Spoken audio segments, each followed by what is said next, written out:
Doctor वसुंधराज homeopathy ने किया विश्व होम्योपैथी सप्ताह का आयोजन। पंचकुला के एमडीसी में डॉक्टर वसुंधराज होम्योपैथी नव उद्घाटित advance homeopathic health care centre में विश्व होम्योपैथी सप्ताह का आयोजन किया गया। होम्योपैथी के जनक डॉक्टर हैनीमैन का जन्मदिवस 10 अप्रैल को देश विदेश में वर्ल्ड होम्योपैथी डे के रूप में मनाया जाता है। इसी के चलते वसुंधरा राज होम्योपैथी इस वीक को होम्योपैथी के तौर पर मना रहा है। इसका उद्घाटन एडीजी हरियाणा पुलिस हरदीप सिंह दुहू ने किया। इस दौरान हरदीप दुहून ने स्वास्थ्य शिविर में सहभागिता की और आयोजकों के प्रयासों के लिए उन्हें प्रोत्साहित किया। इस मौके पर निशुल्क स्वास्थ्य जांच शिविर की शुरुआत की गई, जो 6 अप्रैल से 12 अप्रैल 2025 तक आयोजित किया जाएगा। शिविर के पहले दिन लगभग 100 लोगों ने स्वास्थ्य लाभ प्राप्त किया।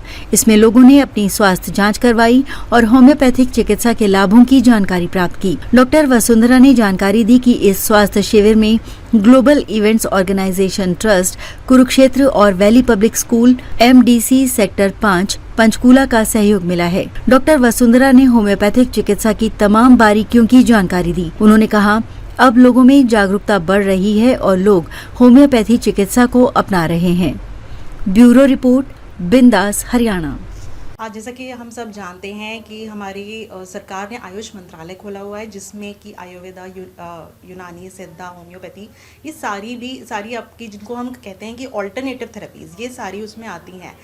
लेकिन असली बात ये है कि इनको हम अगर ऑल्टरनेटिव ही लेके चलेंगे तो जो इनका एक्चुअल फ़ायदा है वो जन जन तक नहीं पहुंचाया जा सकता। इनको हमें मेन स्ट्रीम में अगर लाना है, बिकॉज हम एज अ होम्योपैथ जानते हैं कि ये बहुत ही बेनिफिशियल है, चाहे वो बच्चे हों और चाहे वो किसी भी एज ग्रुप के हों।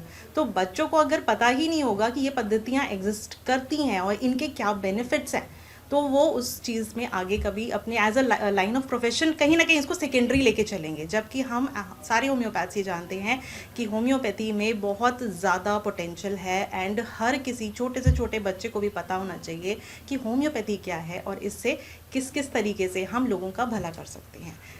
तो मैम, आपको क्या लगता है कि होम्योपैथी के ट्रीटमेंट पर लोग मूव कर रहे हैं, एलोपैथी की बजाय होम्योपैथी पर आ रहा है, अब लोगों का रुझान बढ़ रहा है होम्योपैथी को लेकर?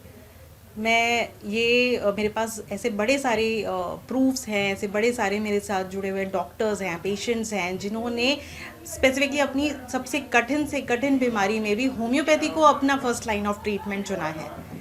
उन्होंने, चाहे वो कैंसर के पेशेंट हों, चाहे वो दिल के मरीज़ हों, चाहे वो एक से एक पुरानी से पुरानी जीर्ण बीमारियों के मरीज़ हों, या एकदम एक्यूट कंडीशंस जिसमें अब अगर चूँकि हम होम्योपैथ्स हैं तो हमारे परिवार में, हमारे फैमिलीज़ में भी ऐसी कई सारी इमरजेंसीज आ जाती हैं जहाँ हम भी कई बार एक बार को सोचने में पड़ जाते हैं कि हमें इनको कैसे तुरंत से तुरंत ठीक करना है। एंड मैं एज अ होम्योपैथ ये बिल्कुल सच बोल रही हूँ कि मेरे घर में एलोपैथी का एक कहते हैं ना कि 0% जिसे कहते हैं इस्तेमाल होता है।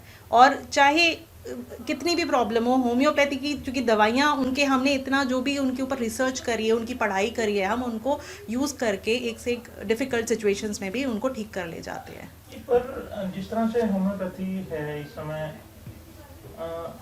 जितना बेनिफिट है, लोगों में अवेयरनेस कम है जी। लोग अभी भी जैसे सेकेंडरी के तौर पे लेते हैं, एलोपैथी ले रहे हैं, फिर स्वाद के साथ लेंगे, फिर स्विच ऑफ होते हैं जी। इसकी एक आपको लगता है तो एक तो अवेयरनेस के लिए क्या होना चाहिए, और आप लोग क्योंकि होम्योपैथ हैं जी और हाईली क्वालिफाइड हैं, तो आप लोगों में इसकी अवेयरनेस के लिए क्या करने जा रहे हैं? देखिए, आप सब जानते हैं कि हमारा जो प्रोफेशन होता है उससे पहले तो हम अपनी रोटी कमाते हैं, फिर दूसरा हम कमाते हैं उससे कर्म।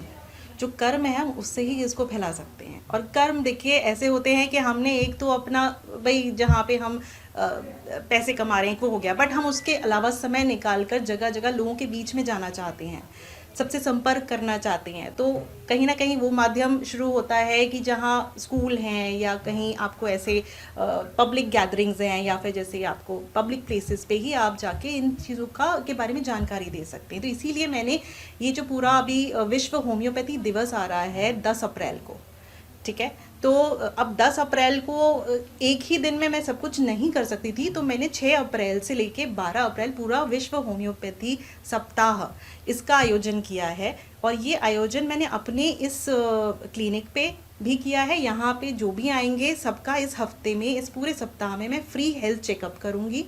साथ में मैंने एक स्कूल है, वैली पब्लिक स्कूल, यहाँ पे सब लोग जानते हैं, काफ़ी नामी गिरामी स्कूल है, तो वहाँ पे मैं पूरा अपना 2 दिन का हेल्थ चेकअप वहाँ भी आयोजित करूँगी। एक और सवाल है कि ये धारणा भी है होम्योपैथी के बारे में कि ये धीमा इलाज होता है, धीरे से इसकी जो असर होता है और इलाज इसका लंबा होता है, जी। इसके बारे में बताएं। देखिए, जैसी जैसी बीमारियां होती हैं ना, उसी तरीके से इलाज होते हैं। ऐसा कुछ नहीं है कि अब आप देखिए मैगी 2 मिनट में बन जाती है, ठीक है ना, और आप कोई और सब्जी बनाएंगे या कोई जैसे राजमा हो गया या फिर ऐसा कुछ हो गया ना, कोई सब्जियां होती हैं बड़ी टिपिकल जिनकी रेसिपी होती है, तो वो ज़्यादा समय लगाती हैं। तो जैसी बीमारी होती है, जितनी जल्दी जाएगी उतना ही जल्दी उसका इलाज होता है। अब होम्योपैथी में क्या होता है, चूंकि देखिए आप खुद ही जान रहे हैं कि लोगों तक इसके बारे में जानकारी नहीं है, तो कुछ भी बीमारी होती है वो पहले जाते हैं और चिकित्सा पद्धतियों में, ठीक है। मैं ये नहीं कहती कि वहाँ पे उनको इलाज नहीं मिलेगा, वहाँ भी मिलेगा, पर कई बार होता है होम्योपैथ के पास चूंकि काफ़ी बाद में जाके मरीज पहुँचते हैं, तो उनकी बीमारी जो ओरिजिनल जिस फॉर्म में होती है वो तो रह ही नहीं जाती। क्योंकि एक बीमारी तो देखिए, अगर आप उसको स्टडी करें तो बीमारियों से ज़्यादा लोग दवाइयों से बीमार पड़ रहे हैं, है ना। तो वो जो एक तो ओरिजिनल बीमारी प्लस जो दवाई की वजह से जो बीमारी उनके अंदर आ जाती है, तो होम्योपैथ, अब हम कह रहे हैं कि हमारी तो सिंपल छोटी छोटी गोलियां होती हैं, पर चाहे कितनी छोटी होती हैं होती पावरफुल है, बट जो उस समय अंतराल निकल चुका होता है, वो बीमारी का जो फॉर्म होता है वही चेंज हो चुका होता है होम्योपैथ के पास पहुँचते पहुँचते। तो एक ये कारण होता है कि क्रॉनिक एलिमेंट्स में कहीं ना कहीं टाइम लग जाता है, और इसमें हमें क्या करना होता है, अपनी होम्योपैथिक मेडिसिन से तो हम करते ही हैं, साथ में पेशेंट का पूरा उसका जो जीवन यापन, जैसे हम कहते हैं लाइफस्टाइल, उसको उसके लिए काउंसिल करना पड़ता है। This is not a 1 days job. हाँ, अगर यही कहिए कि अभी कोई एकदम से अचानक से कहीं कोई दर्द उठ गया, पेट में दर्द उठ गया, सर में दर्द, एक्यूट कंडीशन से घंटे भर की मान लीजिए तकलीफ है, तो वो विद इन मिनट्स सॉल्व होती हैं, विद इन मिनट्स आप समझिए। बट हाँ, कहीं ना कहीं आपको होम्योपैथिक मेडिसिन का चुनाव करना, ये सीखता है होम्योपैथ अपने इतने सालों में, वो सबसे कठिन होता है। मैम, एक एनजीओ जो आपका जो किस तरीके से काम कर रहा है, उसकी क्या वर्किंग है और कैसे जो होम्योपैथ के लिए आप आगे बढ़ रहे हैं एनजीओ से?